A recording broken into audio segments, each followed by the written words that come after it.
Well met, lords and ladies, Jacob Butter speaking, and a warm welcome to this week's Walking Wednesday. And also, before we just get into anything else, let me just wish everyone a happy Valentine's Day. Whatever you may be doing today, or if it's just an average day, whatever. Make sure it's a happy average day. Okay, so you're probably wondering about the title of this video. I'm sure I'm going to title it something to the effect of things are going to need to be different around here, or, you know, things will change for a while, or something like that. I don't know. But basically, just to recap, oh hey, look at that, some nice flowers, Valentine's Day. Just to recap, what I mean is that, yeah, the past week I think I hinted towards stuff that was going on, and the fact that I've been doing a driving lesson pretty much every single day for the since last week. I think since like last Tuesday or Monday or something like that.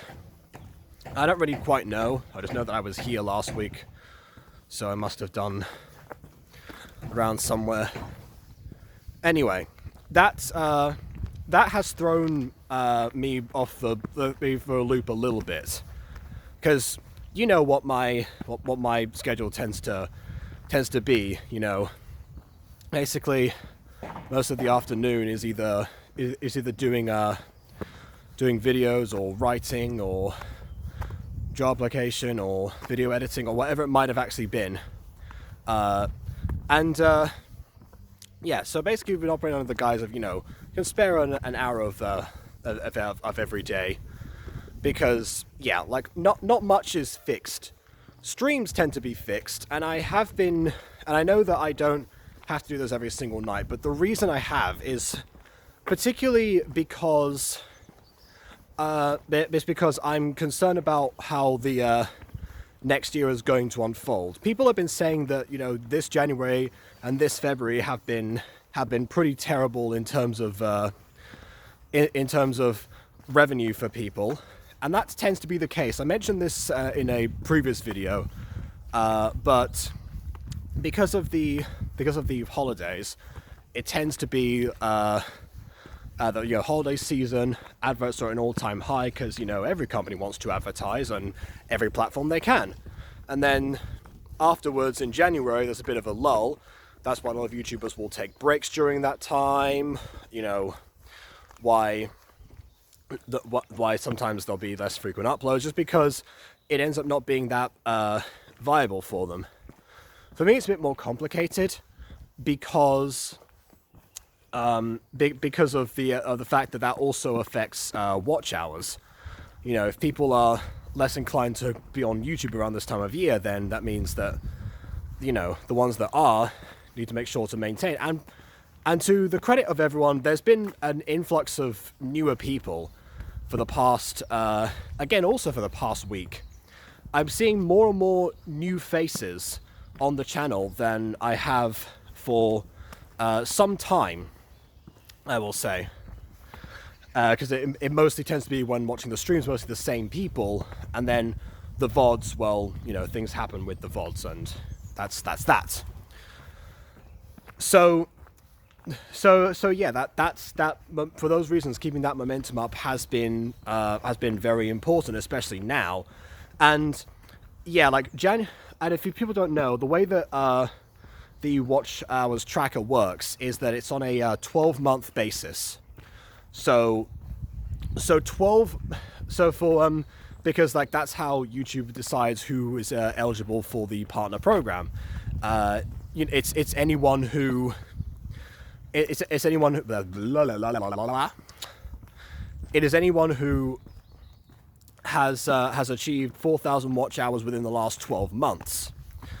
Rather than 4,000 watch hours overall, because if in 4,000 watch hours overall, I wouldn't have had to do the whole like great big watch hour race from late 22 to May 2023,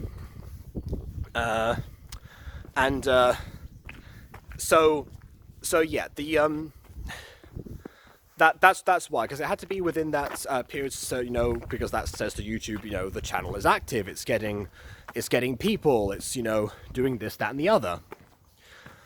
So yeah, that's why that's important. And January and February, again, there were some of the way that it sort of worked in June 2022, after I finished university, and my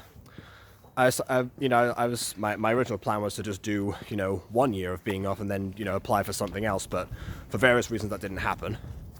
And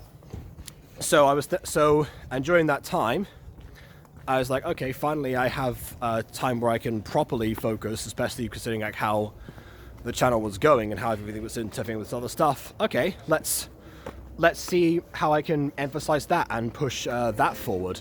See if I can finally get monetized. And so, got vidIQ again. I saw the time frame of different watch hours for every single month, and around that time, I started seeing how Gacha Review particularly was increasing that stat. And 5 years later as well, which is why I intensified the streams. So because of that,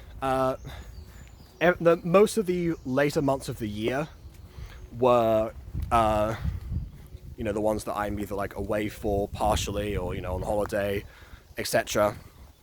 They were all like 100 and something watch hours. Well, 100, mostly 100s. I got them all up to 200s. So slowly crawling up. I think I started with like 2.3 thousand watch hours, making my way up to the 4. So that was that's how that turned out. And then of course as I kept on like cranking that up a lot more as went to like 3,000, 3.1 thousand, etc. So that's how the Great Watch Hour race actually started. And that's why I was pushing a lot for watch hours at this time last year. But January was the first month where that full momentum actually stopped, and then went back down again. I think December was at the time all-time high of 500, nearly 600 watch hours. I think it was 600, and then I deleted part of a video and then it didn't count anymore. But yeah, so that was an issue. And so after that, January I think was somewhere like just the threshold of 300 watch hours. February was 291. And I thought, okay, well, we'll pick up again. Full momentum started, kept on going with March, April. May was the now all-time high. And then afterwards, June, July, etc., I was, monetized by this point. I started to be able to relax that process. Although that relaxation might have been a little premature, because I do remember looking into something and people saying that if you dip below 4,000 watch hours, then they can actually, I think there's like a timer or something of 6 months, but I could have got that wrong, of not being eligible anymore. So then they take away the YouTube partnership. I'm not sure about that, but it is a concern that I have. And because this January and February 2024 have been so comparatively bad, I'm concerned about once we get to those months that were the last big full momentum, if it's just me or I have to vary up the content, evolve it a bit, because you've got to evolve to stay relevant. So I wonder, because again, the influx of new people proves that it's still, the Gacha Review formula is still attracting people, and admittedly once 5 years later is able to start again, that could be something else. But I have had to think about that for some time, because again, it may my biggest moment, December 2024, after monetization, still kept growing. So that reached like 4.7. Maybe that was November. Then it went dropped to 4.6, 4.5. Now it's at 4.4. So I'm 400 over the threshold. But obviously, that's if I'm able to, you know, maintain February, maintain March, maintain April, pixel month again, and then also exit. And even if I do all of those things, if I fall below with May, which is nearly at 600, then that's it. I'm toast. So again, I have to, and I remember that the reason that those months ended up being so high is because I was cramming. So that is worrisome for me. The summer months tend to be fine. They got to, they were like the average of like 300s or something. You know, again, triple what they were without me trying the year before. But again, so I can most likely recover that procedure, but I don't want to be cranking watch hours again. And especially because I'm going to be going to Madrid in just a couple of days. So that's that means that, you know, I'll most likely be doing, you know, I'll likely be meeting up with people that, you know, I knew before, because that's where I used to live. Then meeting up with those people, or doing things that we used to do, just exploring the areas that we used to roam, all of the old stomping grounds. And not to mention, there's been plenty of reservations that have been made, you know, to see a bunch of plays or some live music, etc., etc. So, and that's going to be a case for the rest of February. Again, the month that not only has fewer days in which to actually crank up watch hours, it has one extra this year, but I'm not going to rely on that, hopefully.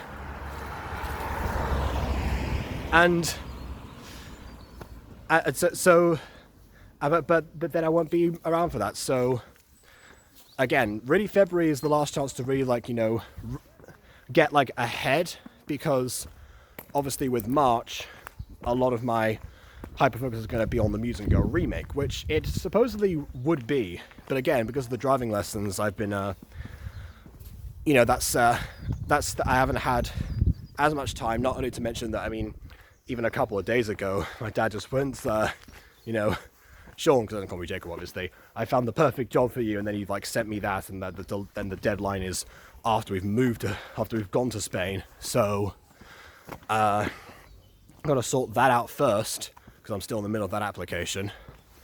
You know, assuming that we might even be able to go and see them while they're there.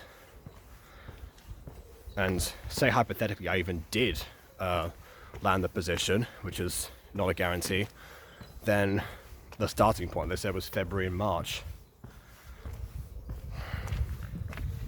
So yeah, I don't really know how that's going to fare out, essentially. So because of all of that, I might be, you know, I'm approaching the end of being able to keep the channel the way that I have since achieving monetization in the first place. And it is true that, you know, after I got 4,000 watch hours, they, within 3 days, moved the threshold down for memberships and stuff. So you know, to Emily, the one channel member, your position is perfectly fine. I can easily maintain 3,000 watch hours, even if 4 is a little bit difficult at the moment. But for the other people, you know, but it's just that's just really for ad revenue purposes. But again, I haven't been able to. I don't think I'm in a position of setting up merch stores or something. People have said that they are able to do so. So again, I might look into it. But yeah, that's something that I need to investigate after returning. But for now, again, things will need to change in some way. And the way that they're going to change is that the same thing I did over the summer when I was away for that, around June time was that I posted a bunch of pre-recorded videos. So today and probably tomorrow as well, I'll be doing that application first of all. But then after that, I'll be doing some pre-recorded videos, of which I already have some because I did like a big session with some people a while ago. But yeah, so they won't be like too heavily edited, but I'll still keep them as premieres. I'll still put them on at the same time, and hopefully I'll be around in the chat to investigate. But just in case, you know, I might have to, you know, because I might have to like ameliorate plans just because of that. But I will keep people high and dry, and that might actually turn out better, because those pre-recorded videos actually did perform better than the stream VODs that they would have been otherwise, rather interestingly. Not sure if that's any indication of anything, but that's how it ended up. So, and I think that's also has been the case with 5 years later, because I think those videos end up doing that. But again, that depends on whether or not that's translates into watch hours, because the view counter is indicative of who has clicked on the video, obviously. Whether or not they stuck around for a long time, retention-wise, is another matter altogether. But yeah, hopefully the chat will be able to keep itself active, and I'll do my best to be around and respond whenever I'm not out at a time that a video is premiering. So that's really the plan. I guess I would also, you know, request for the mod and everyone else to keep that process going, and hopefully you'll find me just entertaining in pre-record if you already see me in live. And yeah, if I don't focus so much on editing those videos, because as I'd be tempted to do with any pre-recorded videos, just to make them better and cut out a lot of the filler that ends up happening in live streams that I can't avoid, then I think we should be fine. I guess it's also a matter of on the Butter Bunch having how the Nightmare Time videos do. Or those ones are performing exceptionally well, so I'm not worried about like doing a. Well, I guess yeah, Nightmare Time would have to be. I might end up. It's like a hugely important video, isn't it? It's supposed to be on the day that we've actually flown out. Yeah, hopefully I won't be disturbing people if I'm watching that, and the connection will be fine. Because I might have to miss the finale of Nightmare Time on the Butter Bunch. Even if I'm not there, the other people can cover those grounds. They've all used, BB and Aiden have both used Restream before. You know, it's their channel too, of course. So, okay. So that's basically it. You know, I'm not saying that, you know, this is going to, you know, be the end of an era or something. I'll still do lives. Maybe do like some lives in between, depending on like what's going on, or if I'm exceptionally tired, if there's something else happening the day after. But yeah, I'm going to make sure I get as much footage as I can to entertain all of you. Maybe I'll split it into parts actually, so that there's more of a chance of people watching the entire video and therefore getting it recommended. That might also be a good way to go about it. Might split some of the mini games that have been recorded as well. Basically, there's a lot to figure out, but that's why I haven't, you know, talked about much progress with Mutant Girl remakes or anything. It's because my schedule has changed, and I've had to adapt accordingly, even if some of the stuff that is actually fixed, you know, impedes me when I'm going to start that process all over again. You know, can't be too tired when I'm behind a wheel. It's already daunting enough. Okay, so I guess next time I'll see you is going to be in Spain. Once again, happy Valentine's Day, or happy average day to whoever that may concern. And please leave a like or dislike, because your opinion matters. And subscribe to us already, but also let me know in the comments if you have any other ideas. I also want to do some more songs once I eventually finally get round to being able to practice with the MIDI pad, or use some like royalty-free instrumentals or whatever it might be. Maybe I'll team up with somebody to help produce music. But we do have plans as far as music production ends up going, and those tend to be ones people watch over and over again and the whole way through. So, but yeah, I don't know what the acoustics are going to be like in the rooms that we're going to be in, or whether or not that's going to disturb neighbors or something. I could just ask some more artists to help out with that. AKW, you up for another song? I'm kidding. So yeah, like I said, please like, dislike, etc., etc., subscribe, and on that note, until next time, farewell.